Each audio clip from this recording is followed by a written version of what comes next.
Praise the lord. ప్రభువైన యేసుక్రీస్తు నామములో మీకు శుభములు. ఈ దినం యొక్క వాగ్దానము, దుష్టుల చేతిలో నుండి నిన్ను విడిపించెదను.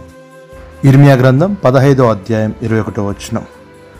నేటి ఆధునిక ప్రపంచంలో మనము ఉన్నాము అనే సంతోషం కన్నా ఆధునికత పేరుతో జరిగే అనేకమైన అక్రమాలు, ఇప్పటికే ట్రెండ్ అనే పేరుతో పాపము, చెడుతనములో, అసభ్యమైనటువంటి కార్యములో ప్రజలు మునిగిపోయి వాటి నుండి విడుదల కొరకు ఆక్రందనలు చేయుచున్నారు. ఎవరు వారున్నటువంటి స్థితిలో నుండి విడిపిస్తారు? బహుశా వాక్యం వినుచున్న నీవు కూడా ఈ లోకం యొక్క మాయలో చిక్కుబడి విడుదల కొరకు ఎదురు చూస్తున్నావా?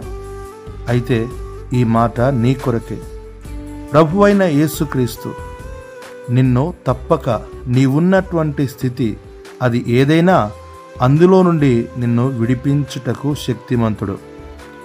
దుష్టుడును శత్రువైన సాతాను చేతిలో నుండి మనలను విడిపించుట కొరకే పరలోకం నుండి ఈ లోకానికి వచ్చి మన పాపములకు బదులుగా కలువరి శిలువలో తన ప్రాణమర్పించాడు.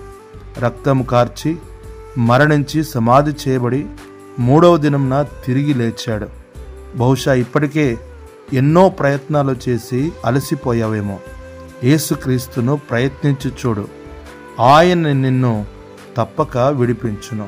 ప్రభు నీకు సహాయం చేయనుగాక. ఆమెన్.